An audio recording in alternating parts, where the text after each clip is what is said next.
Est-ce que, en effet, il vous semble opportun de chercher autre chose que ce qu'on a déjà expérimenté? Ah oui, nécessairement, mais c'est pas nouveau. En ce qui me concerne, s'il m'arrive de venir sur votre plateau, je vous remercie de m'inviter. Ça fait plusieurs semaines, plusieurs mois que je dis, je pense que la question qui est posée, c'est qu'on construit des alternatives au confinement.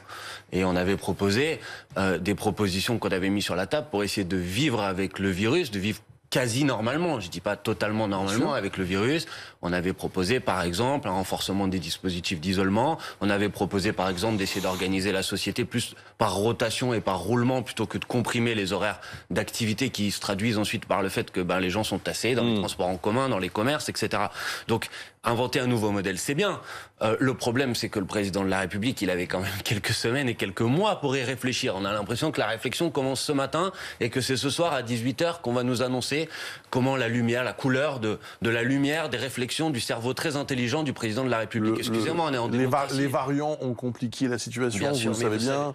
Et puis la vaccination se passe pas aussi bien que prévu. Vous êtes dans votre rôle en disant ça, Monsieur Toussaint, mais honnêtement, le fait que on allait avoir une dégradation de la situation et qu'il allait falloir inventer des solutions qui ne passent pas nécessairement par la restriction des libertés, c'est pas un élément nouveau. Et on a l'impression, si vous voulez, que le président de la République est tout seul à prendre ses décisions, qu'il n'y a pas de débat démocratique pour inventer ce nouveau modèle et que c'est du cerveau du président de la République que ça doit sortir.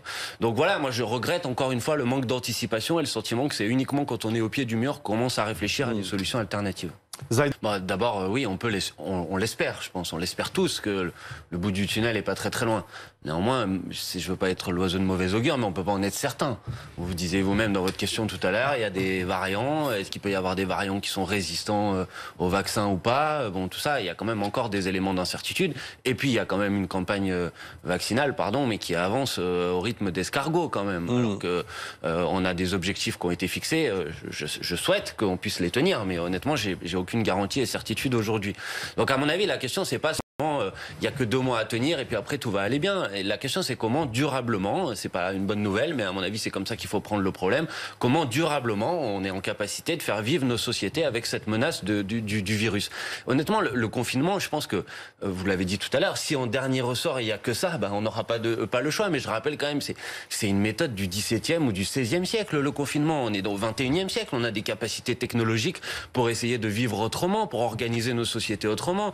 Est-ce qu'on est capable, je sais pas, de mettre des purificateurs d'air dans tous nos lieux clos? Est-ce qu'on est capable de renforcer les protocoles sanitaires à l'école en réquisitionnant des locaux pour qu'on soit pas aussi nombreux dans les salles de classe qu'aujourd'hui? Est-ce qu'on est capable de répartir dans la journée du travail le fait qu'il y en a qui travaillent davantage le matin, il y en a qui travaillent davantage l'après-midi?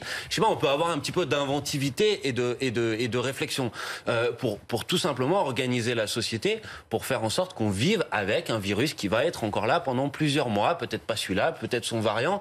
Moi, je suis pas certain que ce soit la bonne option de dire aux Français, vous inquiétez pas, au mois de juin, on va être débarrassé de tout ça parce qu'il y aura les vaccins, même si je le souhaite, honnêtement.